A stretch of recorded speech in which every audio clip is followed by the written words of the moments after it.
Namastu Vishavarai. Om Shanti Shanti Shanti. Om Bhadram Karne Vishranayama Devaha Bhadram Pashyemakshaviryajatraha Sthirairangai Stuštvam Sastanuvihi Vyashema Devahitam Yadayuhu Swasti na Indro Vruddhashavaha Swasti na Purusha Vishvavedaha Swasti na Stakshu Arishtanevihi Swasti no Brihaspatir Dadatu. Om Shanti Shanti Shanti.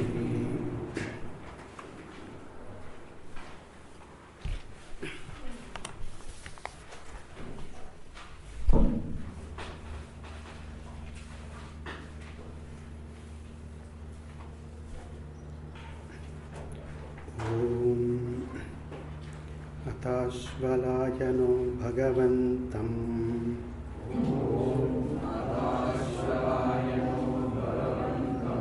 Parameshtinam Upasametyo Vacha Adhihi Bhagavan Brahmavidyam Varishtham Sada Sadbhis Sevyamanam Nigudham.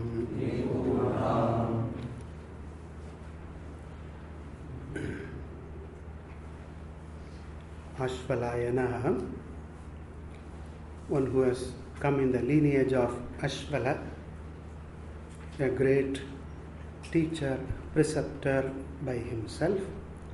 Rigveda Acharya, one who was a popular, a famous preceptor, a teacher of Rigveda, approached Bhagavantam Parameshtinam Upasametya. There is a Patha Veda here itself. This Samskrita text, Samskrita commentary text has Parisametya, and this one has Upasametya. Parisametya or Upasametya.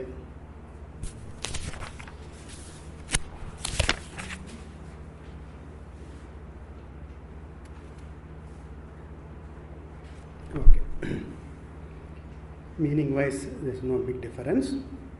Upasametya, approaching properly, totally, with a total mind, approaching as a total person, approaching Bhagavan, who is Parameshti, Brahmaji, who is among the first in the lineage of teachers, Bhagavantam Parameshtinam. Then asked, Adihi Bhagavan Ityadi. He asked, Hey Bhagavan Adihi. Now here we notice here that this is presented, the Upanishad is presented in the form of a dialogue, as usual, as common with many other Upanishads. Even in Mundaka also we see, Shaunaka, the Mahashala, approached the Guru, Vidhivat, etc. we see. Angiras approached Angiras, the Rishi, etc. we see. In Bhagavad Gita we see Arjuna looks upon, takes Krishna as Guru, takes himself as Sishya. We see this commonly in most of the Upanishads. In some the names are mentioned, in some the names are not mentioned. In Gita, yes, names are there. Krishna and Arjuna, Guru Sishya, names are there. Here we have Ashvalayana and Parameshti, the Sishya and Guru, their names are there. In Kathopanishad we have Yamaraja and Nachiketas, the Sishya and Guru we have. But in certain Upanishads, like Kenopanishad, there is no mention of any name. Guru's name or Shishya's name is not mentioned there in Kenopanishad. But still it's presented in the form of a dialogue. The very first mantra, Kene Shitam, etc., is a question. We assume that it's from a Shishya. And then the answer, Shrotrasya Shrotram, etc., answer is from the Guru, we understand. It's always in the form of a dialogue. Gita says, no, Pariprashnena, Tadvidhi Pranipatena, Pariprashnena, he says. A meaningful question, relevant question, an encompassing a question which encompasses the whole jijnasa, the desire to know. So, it's in the form of a dialogue. There's a live conversation between Guru and Shishya. It's not a one-way talk, but there's an interaction. There's a question and answer, like it goes. Okay. Also, that is this mention of the Guru and Shishya indicates that it is to be gotten from a Guru, right? Guru Mukhat, it has to be Praptavya, Yam Vidya, this has to be gotten Guru Mukhat, this indicates. And Guru means there is a parampara, there is a sampradaya also. There is a parampara and there is a sampradaya. Sampradaya means the proper way of handing down. Samprada means properly hand down. The proper way of handing down wisdom. And in the sampradaya, there are some certain formalities like approaching the Guru and then asking Adihi Bhagava, etc. Ityadi, this is all there. And there is in sampradaya, the core is the method of unfolding, the method of unveiling, unfolding the vastu. What is that method? The central, the core is Adhyaropa, Apavada. Adhyaropa, there is a superimposition which is already there. Shastra does not do Adhyaropa, it points out what already is there. There is a Adhyaropa. Of course, in some places Shastra also does some Adhyaropa. That we can say Shastriya Adhyaropa. Like even in Om, it says Om is Param Brahma. Om is only a sound. But then in that sound, Om, the Shastra loads. This is a pratika, this is a symbol, this is a handle, an alambanam, a support for you to meditate upon Brahma, Ishvara. So in sound called Om, the Shastra does this aropa, a deliberate aropa. That may you look upon this as Param Brahma, Om iti Brahma, that way. What about the other Adhyaropa? That is Ashastriya Adhyaropa. Ajnana Janya Adhyaropa. Born of Ajnana, born of ignorance. What is that Ashastriya Adhyaropa? What the Jiva presumes about oneself, about the world, about Ishvara, about life, right? About realities. That is the Ashastriya Adhyaropa. That Adhyaropa which is not gendered by, not caused by Shastra, but by own ignorance, one's own perception or conceptions, misconception, etc. Ashastriya Adhyaropa. In some places, the Shastriya Adhyaropa helps loosen the hold of Ashastriya Adhyaropa. I repeat, the Shastriya Adhyaropa helps loosen the hold of Ashastriya Adhyaropa. This is the primary purpose of Shastriya Adhyaropa. Pratimayam Vishnu, right? No? This is Vishnu. How can this be Vishnu? Vishnu means Vyapanashila, all pervasive. Whereas you are telling this four hand, four arms, Chaturbuja Rupa, Chaturbuddha Murti, Shankha Chakra Gadadhari. This you say as Vishnu. This is a Shila. This is a pratima, this is a statue, this is a form.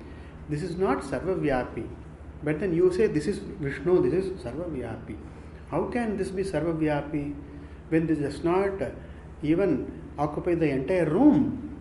It occupies only the pedestal, not the entire room. How can you say this is sarvavyapi Vishnu?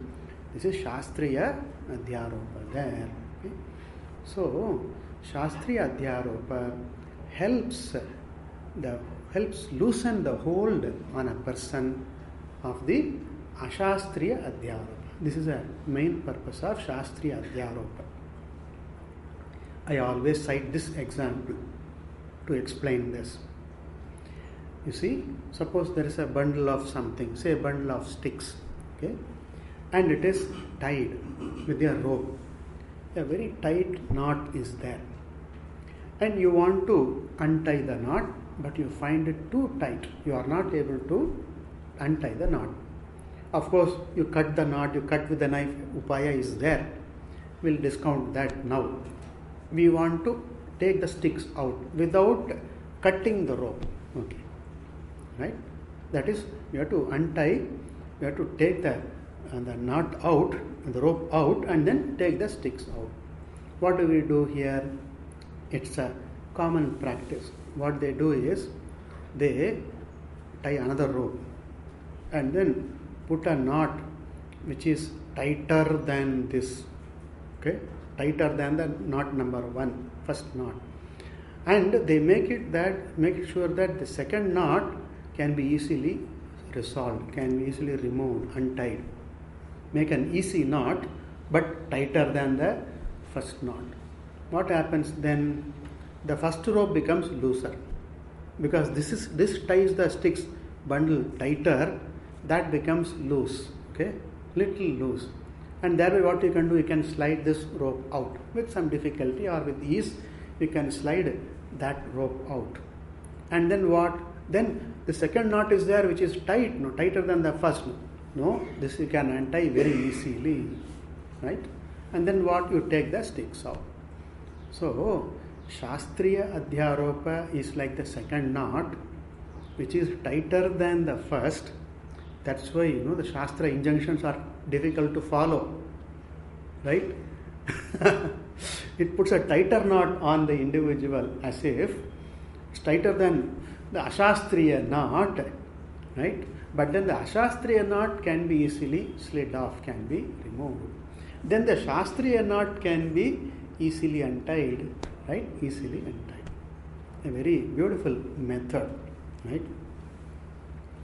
To resolve something, you put a tighter knot and then take that first one out, and the second one you can easily take out. Very beautiful method, a very practical method. So this Shastriya Adhyaropa also is there, but it is not counted as Adhyaropa here, but because it can be, Shastra itself resolves it. Then Adhyaropa Apavada is the method in its, the central approach is Adhyaropa Apavada. And all other methods subserve this. All other prakriyas like Drigdrishya prakriya, Panchakosha prakriya, Avastha Traya prakriya, right?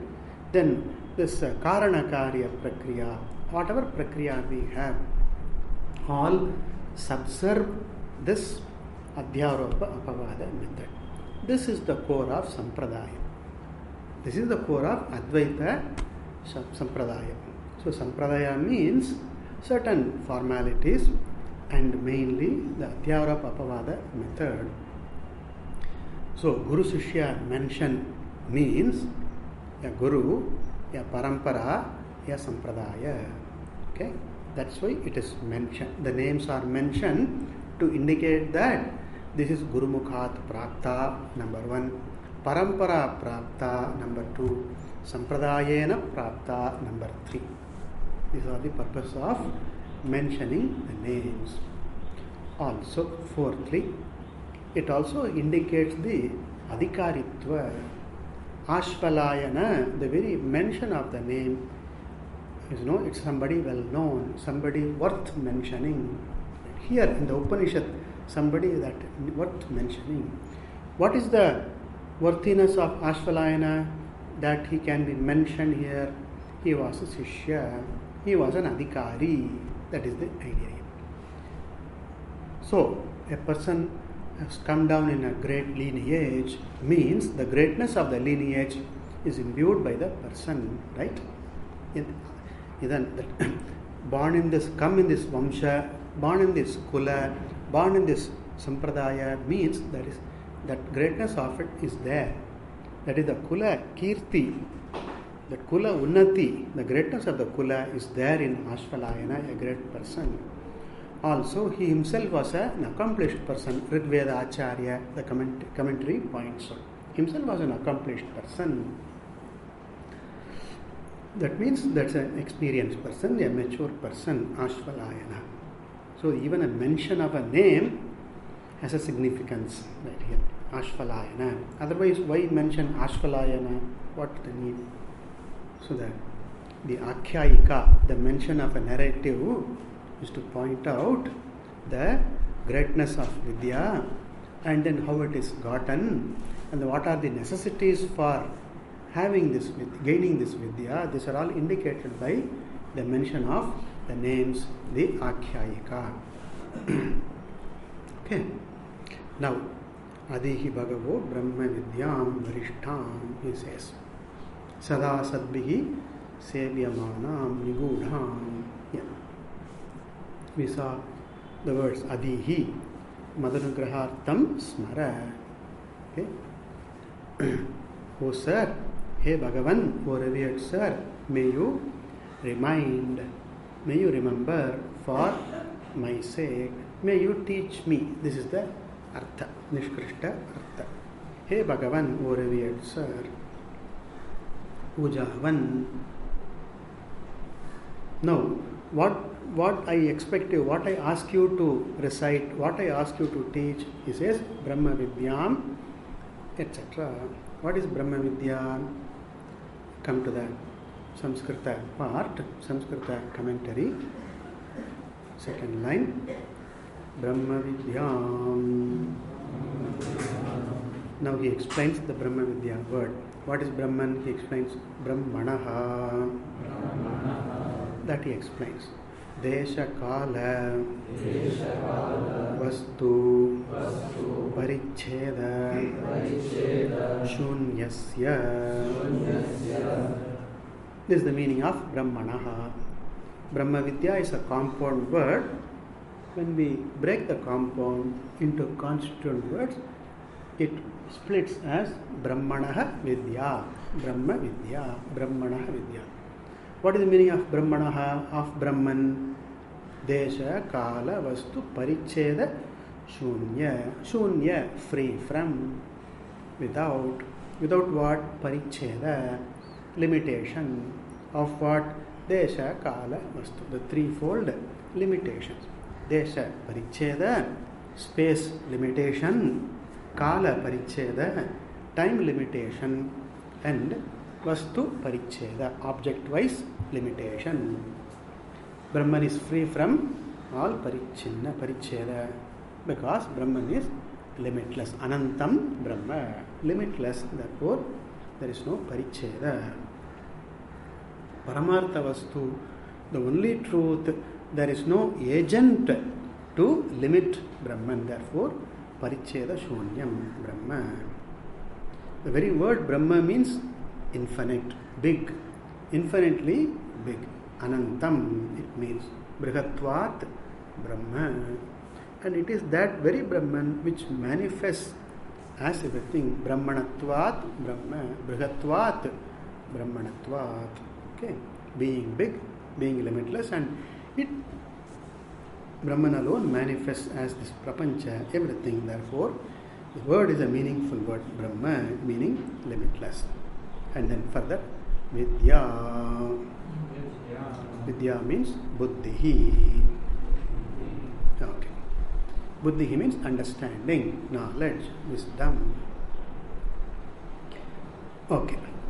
Now when you say, teach me the understanding of Brahman, how can I teach the understanding?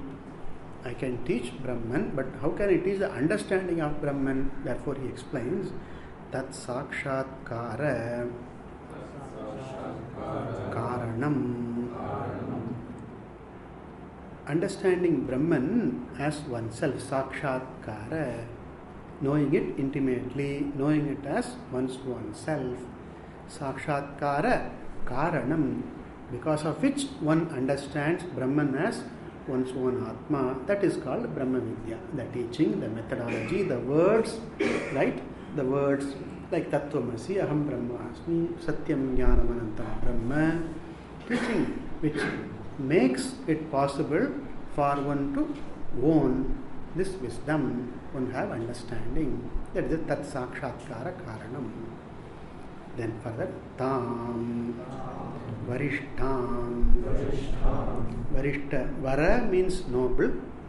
Then Varishta, Ishta means the best, the highest, the superlative. So Varishta means noblest. Vara, noble. And what is to be sought, worthy of seeking, that is Vara. Varishta means the noblest and the highest that is to be sought, that can be sought, Varishtam. He explained that Atishayena Shreshtham. Shreshta, noble, and Atishayena, exceedingly, incomparably, nothing more than this, nothing better than this. That is what Atishayena Shreshtham, Varishtam. Why it is Varishta here? Because knowing which the knower becomes full, understands one fullness. Knowing which there is nothing more to be known for fullness, right? For the sake of Purushartha, for the sake of freedom, Purnatva, nothing more is to be known. It's a complete Vidya. In fact, this is the only complete Vidya. This is the only thing which you can understand completely and correctly. Every other thing, there is always a partial understanding only. And always from a standpoint it may be incorrect also, not correct totally also. Right? It's very difficult to say when somebody is this good or bad? Is such and such thing is good or is it bad? Very difficult to say. From your standpoint you may say it is good, but from some other standpoint somebody may say this is not good. Right? So, and also even with respect to knowing one thing, we never know it completely. Right? It's not possible and it's not necessary also. For example, like to use a cell phone, I don't know how a cell phone works. Even if you were to explain to me, oh, this is how it works, I will still not understand it. Right? You say radio wave, what is radio wave? I don't know radio wave. You say microwave, I don't understand microwave. I only see wave. That's all. Ganga, I see wave. That's all I know. What is microwave? What is macrowave? I may not even understand. What is a semiconductor? I know a conductor in a bus or a train. I know a conductor. Semiconductor is a part-time conductor. That's all I would understand. What would I know? Or a conductor who is half off. Okay? Semi-conductor. What would I understand? So, even if we have to understand, my knowledge is always incomplete about everything. Anything, it's always incomplete. There's no wonder, we don't understand people completely. You can't understand. When it's difficult to understand oneself, one's own mind, it's a big task, When you want to talk of other people's mind, etc. Therefore, everything we know partly only, partly correctly only. Whereas there is only one thing which one can know fully and correctly. That is this Atman, that is Brahman. That's the greatness of this Varishta. You know it correctly, you know it fully also. And not only that, as a result of this knowledge, you get the abiding happiness, fullness that you get. Knowing something else, you never become fully happy. That abiding happiness is not there at all. It's just not possible. You have this, you experience that. Will it give me an abiding happiness, a lasting happiness, total happiness? It can't give. That's the nature of it. Therefore, this is the only thing knowing which everything is known. That means the result of knowing everything is gotten, right? And also, when we know something, generally there is something to be done, right? You know how to do this and then you do it. Then there is a jnatva karoti, there is a normal jnatva, having known how to do this. And then the fellow karoti does it. You know, suppose I want to learn cooking. Then I learn how to cook. Jnatva. I know first to cook. And then karoti, I do it, I have to cook. So jnatva karoti is a formula with reference to everything here. Jnatva with reference to Brahma-atma. Jnatva, having known Brahman. Karoti, what is to be done in order to be full? Nothing to be done. Natasya karyam vidyate. There is nothing more to be accomplished, to be done in order for to be happy, to be full. Nothing more to be done. Therefore, this is varishta, right? Every knowledge is fruitful only in as much as I pursue, I do something after knowing. Here, nothing more to be done. You have to understand, you have to know, you have to own, that is all. That's why it is varishta. And the result of every knowledge, every action is finite, not lasting. This is the infinite vastu. You know it as infinite and you are infinite, and then it is everlasting. Therefore, varishta. Also, it is rare, right? It is very rare, because those who understand the implication of knowing oneself, the need to know oneself, very few understand.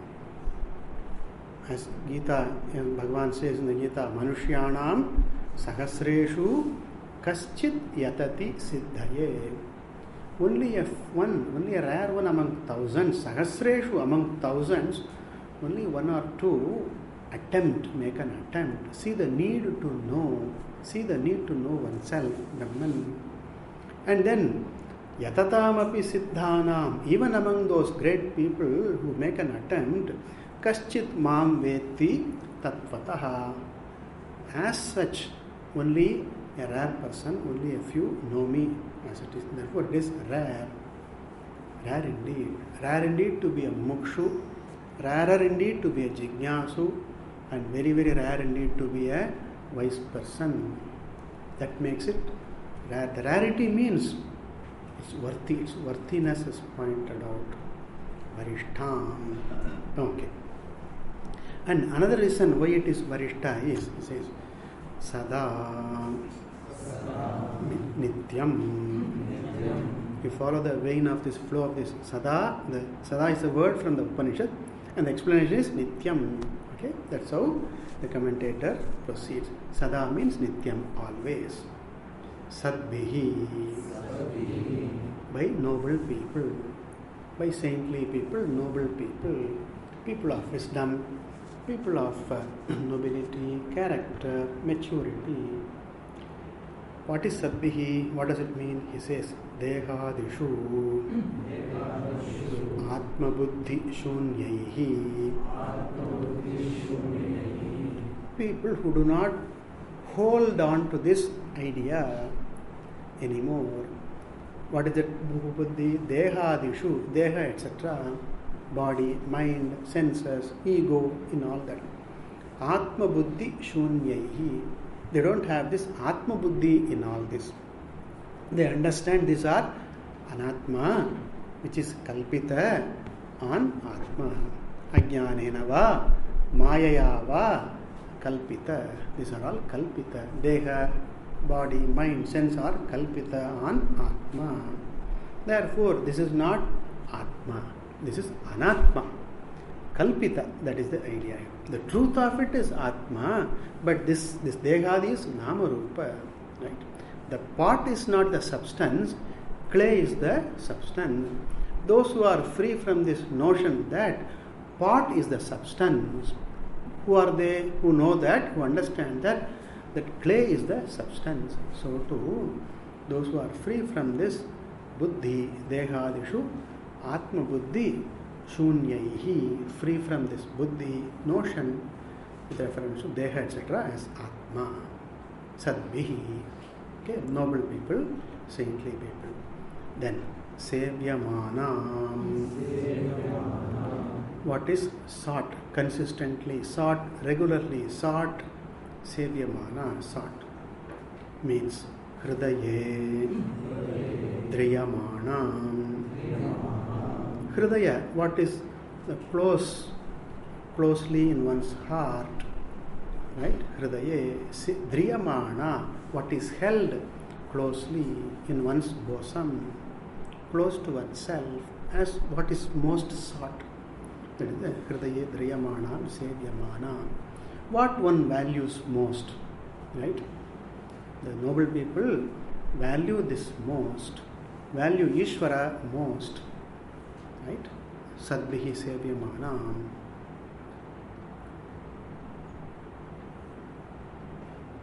In the Bhagavad Gita, in the 5th chapter, Bhagavan says, Nirdosham Samam Brahma. Nirdosham Samam Brahma. Brahma is Samam, is the same in all. No up or down, right? No more or less in all. And Nirdosham, free from any shortcoming, free from any defect. Nirdosham Samam Brahma. And so what? Tasmat Brahmani Te Rataha. The wise people, the noble people, they revel in Brahma, in Brahmatma, in the Vastu, in the knowledge. Okay. So Varishta, Sada Sadbihi Sevyamana. What the noble people, mature people seek consistently, regularly. What they hold dearest to them, right? Driyamana. Then Nigudham.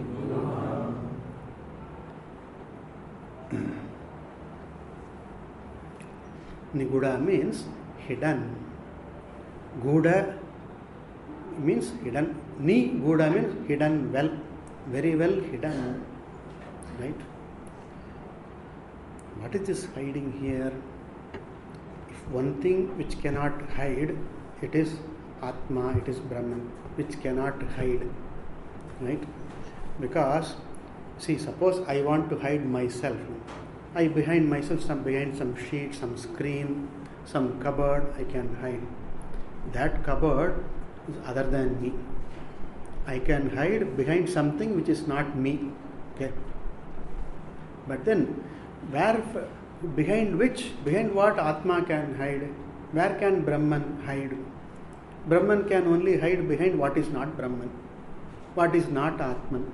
Is there a Vastu called Anatmana? Vastu called Abrahmana? There is none.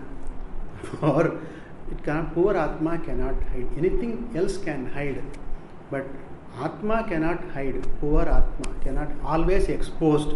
Okay, ever exposed, always exposed. This being the truth, Sada Prakatita, always Prakatita, Prakasha Swarupa, but still it is Niguda, hidden as it were. What is it that covers this? What is it that hides this Brahmatma? Only one thing, and that is Ajnana. Ajnana alone covers Brahman.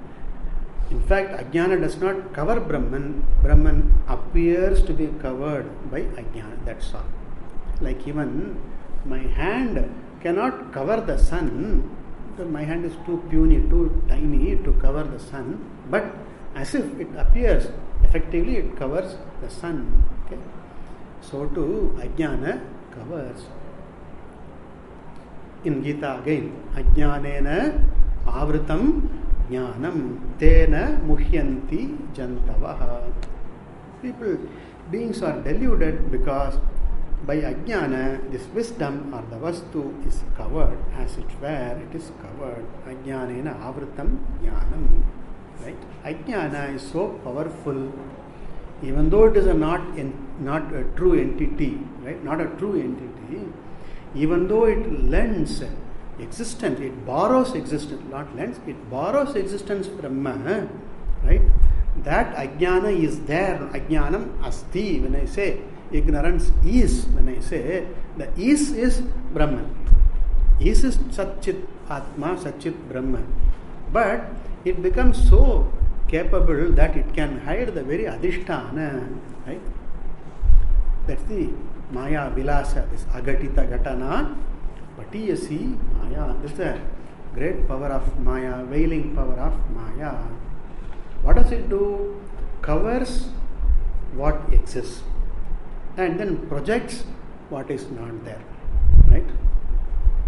This is a great power of Maya, veiling and projecting power. Avarana Shakti, the capacity to cover what is, and then Vikshepa, project what is not, right? A great power. Avarana Shakti, Vikshepa Shakti. In our common that rope snake example, what does this ajnana of rope do? Right? Rope ajnana, rajju ajnanam, what does it do? Cover the rope. In my perception, the rope is not there. Rope is not there. Covers what is. Right? I deny it is not a rope, it's a snake. I deny what is there.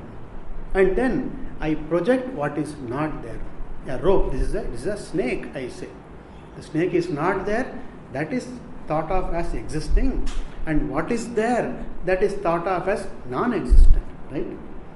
Right? Existent is seen as non-existent. Non-existent seen as existent.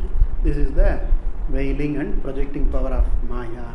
By this alone and this alone, Brahman is covered, Niguda.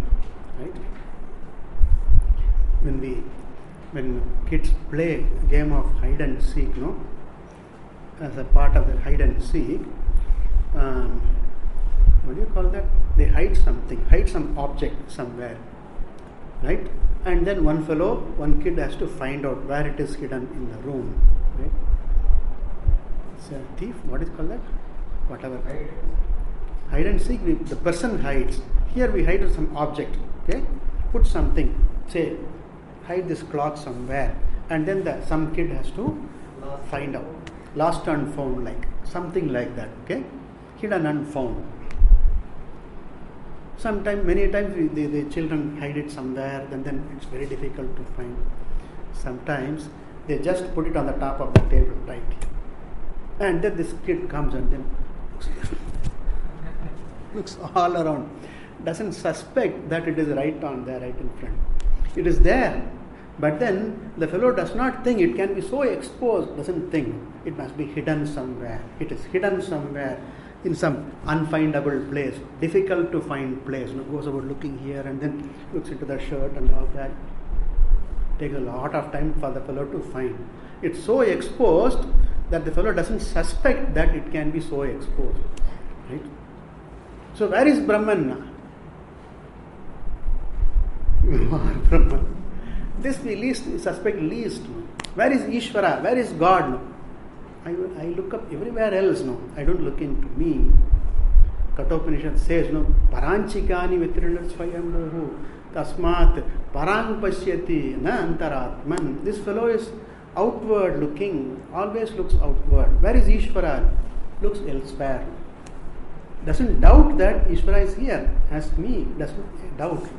Therefore, the fellow eternally seeking. There is one anecdote, story about this musk deer. Okay, there's an animal called musk deer. The musk is very valuable, highly costly material. It is musk, and now it has become a rare species. The musk deer has become very, very rare species. We can see in the Himalaya regions, in the heights, we can find the musk deer. Of course, it is very rare now. A very small deer, and it has in its body there are some glands are there, and this substance musk is a very fragrant substance. It's produced in that gland, and that fragrance comes out of its own body. It comes out. This it is said that the deer smells this fragrance. Musk deer smells its fragrance.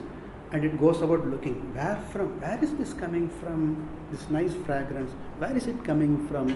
It goes around smelling bushes and leaves and flowers and rock and earth, and here and that goes on smelling.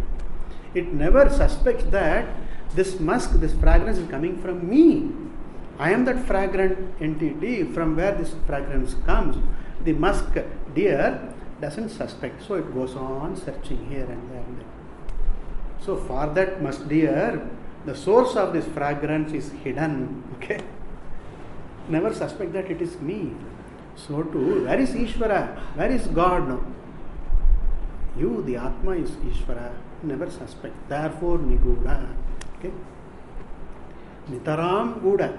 Something hidden somewhere is Guda, but this is Niguda, very well hidden, right? Niguda. Kathopanishad again points here. Yeshah Atma Gudaha. Yeshah Gudotma. Gudaha Atma na prakashate. It doesn't shine, it isn't not apparent, not revealed, not understood. But then it continues. Drishyate tu.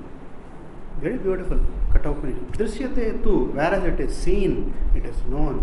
By what? No? Agriya Buddhya. By a sharp mind, a noble mind, a mature mind, a mind which is endowed with sadhana chaturtaya sampat, by an adhikari, drishyate tu, definitely it is understood as one's own swarupa. Very interesting. Nigudhan, well hidden, thoroughly hidden. That's why the rarity. Right? That's why it is rare. It's hidden well, therefore rare. And here it's interesting. Even after pointing out by the Shastra, by the Guru, still I miss it. Right? The Guru tells me, the Shastra tells me, hey, you are that. Tatu tvam asi. Oh, theek hai. But Allah charidampa. It's all right, but still I miss it. Still miss the point. No? So, again, Kathopanishad, Shrutvapi na Veda, Gita also, Shrutvapi na Veda. Even after a clear exposition, clear teaching, the fellow says, I don't know Brahman. Where is Brahman? Still, this fellow is searching. Niguda. That Tikakar, the commentator, explains. Sarva Bhuteshu Atmanaha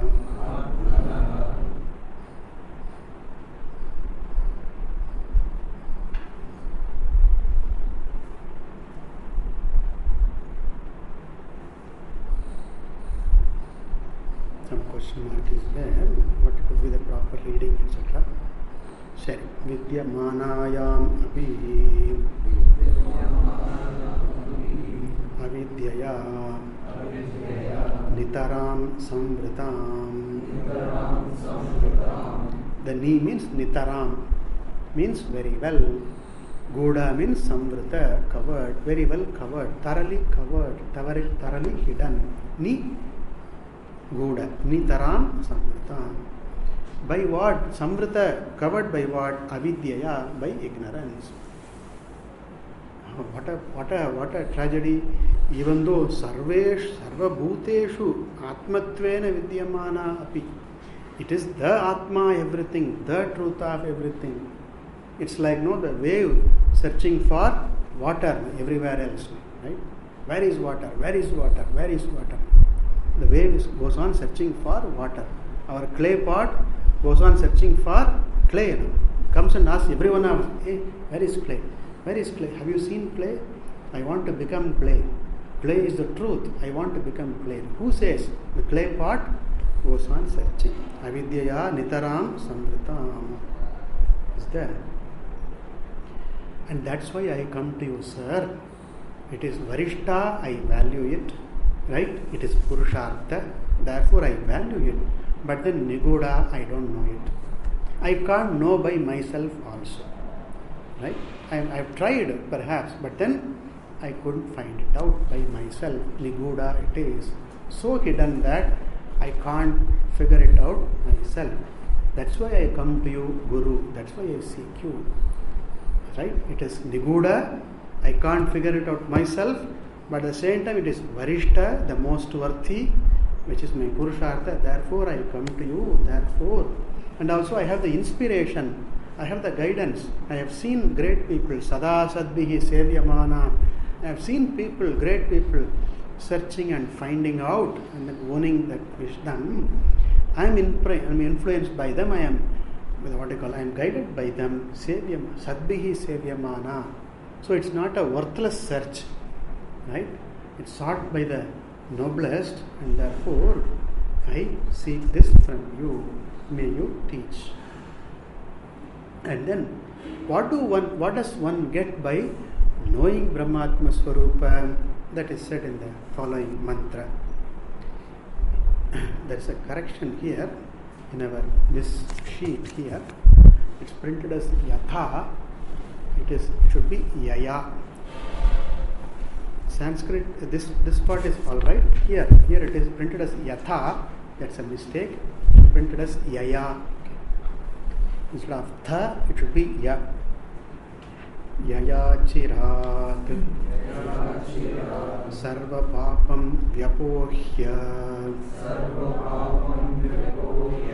Paratparam Purusham Yati Vidwan. Yaya, by which, by getting which, by gaining which. Yaya Achirat. Chira means after a long time, long gap. But here Achirat means soon. How soon? Immediately. Achirat here means immediately. Chira means long time. When we have the word Chiranjeevi, right? Long lived. Chiranjeevi, a person of a long life. We say Hanuman is Chiranjeevi, Vibhishana is Chiranjeevi, right? Chiram means long time. Jeevi, one who lives for long. Chira means long time. Here Achirat means not after long time, meaning soon, meaning immediately. Yaya Achirat, immediately, quickly. Sarva Papam Vyapohya. Vyapohya, casting away, discarding. Right? Vyapohya, discarding, casting away. Free from Sarva Papa, all papas. Free from, this is one result, right? Sarva Papa Vyapohanam, being free from all papa is one. And then Paratparam Purusham Yati, gains Yati, reaches, gains the Paratparam Purusham, that Purusha, that fullness, that entity which is Parat Param, which is higher than the highest, higher than the higher, higher than what is high. Who is that one who Yati? Vidwan, the wise person. Okay, so Vidwan, one who knows Brahman as Atma, is twofold result. One is Sarva Papam Vyapohya, free from all papas, one thing, and then Purusham Yati, gains his Parama Purusha, being Parama Purusha. Okay.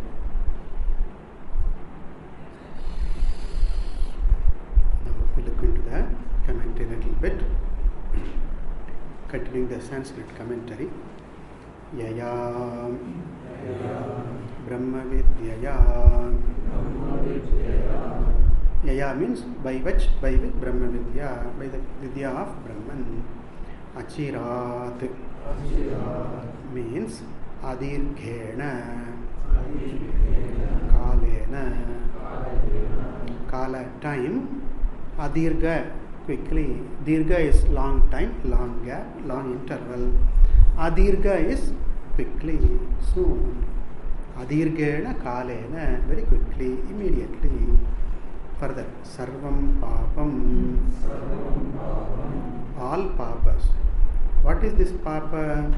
Nikhila, Dukkha Karanam. The Karanam, the cause for Nikhila, all, without exception, without anything left out. All, Nikhila, Dukkha, all suffering, right? All pain, all sadness, the cause for all sadness, all suffering. Nikhila Dukkha Karanam. That is the Sarvam, Sarva Papa.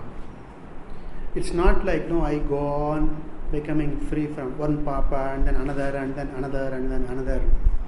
Right? It will be endless because the Papa Sankhya will be countless it is. countless janma, countless karma, so countless papa also.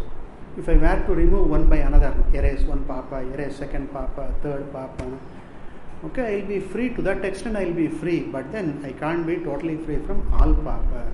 The all papa removal is only by rooting out the very root of all papas, the very cause of all papa. That's why he says Nikhila Dukkha Karanam, the very cause of, the root cause of all papa. What is it that? He says Ajnanam. Ajnana is the root cause of all the papas. We can even venture to say that all suffering is because of Ajnanam, ignorance alone. All sadness is because of Ajnanam alone. Remember, yesterday when we saw the Adhyatma, Adibhuta, Adidaiva, Tapas, when we say, how I take it, how I view something which is Adhyatma, how I look at something which is Adibhuta, Adidaiva, that matters a lot. How I take something, how I look at something is a very key, an important factor in deciding whether it is Sukha Hetu or Dukkha Hetu. Right? We do see people who undergo a lot of pain, physical pain will be there, and a lot of pressures will be there, and then troubles will be there, insult will be there, disregard will be there, coldness is there, even hatred may be there, jealousy may be there. In spite of so much of all that, you can see the person gracefully taking everything, not internalizing many of this, right? This is etatu mama dukkam. This is a sadness, this is sorrow for me. The internalizing makes it a dukkha here. If the person is courageous enough, brave enough, strong enough not to internalize, then it's just an event, it's just a happening, but this person does not convert that into a dukkham which affects me, which I am affected by that. So we do see people. On the other hand, we see people, even a little headache is enough. Right? A small headache, some here for half an hour. Mummy come, daddy come, uncle come, auntie come, neighbor come, and then far off come, and then grandfather come, doctor come, nurse come, everyone come. What is that? I have a headache, a royal headache. Right? If a king has a headache, then it becomes everyone attends to the minister, this one, that one, the royal physician comes. Just a headache. Take a cup of coffee, it would go. But then this fellow can't even bear even a small trifling, some suffering, some inconvenience, cannot suffer. There are people like that also. Right? So, I am subject to dukkha is a key factor in dukkha. Right? I am afflicted. This notion, this idea is a key factor in all the dukkha. Now, the Adhyatma, Adibhuta, etc., Adidaiva, Dukkhas, they are looked upon as dukkha when I look upon myself as a dukkhi. Okay? We saw earlier, Atriptaha na tripyati. We have seen this one. Triptaha tripyati. Tripta, who can find contentment? A contented mind can have contentment. A happy mind can find happiness. An unhappy mind will find every excuse to find unhappiness only. Right? Triptaha tripyati. Atriptaha na tripyati. Evalavu koduthalum poradu. Whatever you give, atriptaha, I am dissatisfied. The other day we saw, the bottomless cup. Try to fill the bottomless cup. 7 oceans are not enough. It will still be empty. The bottomless cup will be empty after you pour all the waters of the 7 oceans. Therefore, here, all that the root cause is ajnanam. Therefore, it says very nicely, Nikhila dukkha karanam ajnanam. That is sarva papam. Okay, we leave it here. We'll continue tomorrow. भद्रं कर्णेभिः शृणुयामदेवाः भद्रं पश्येमाक्षभिर्यजत्राः स्थिरैरङ्गैस्तुष्टुवागुंसस्तनूभिः व्यशेम देवहितं यदायुः स्वस्ति न इन्द्रो वृद्धश्रवाः स्वस्ति नः पूषा विश्ववेदाः स्वस्ति नस्ताक्षो वरिष्ठनेमिः स्वस्ति no बृहस्पतिर्दधातु ॐ शान्ति शान्ति शान्तिः ॐ पूर्णमदः पूर्णमिदं पूर्णमुदच्यते पूर्णस्य पूर्णमादाय पूर्णमेवावशिष्यते ॐ शान्ति शान्ति शान्तिः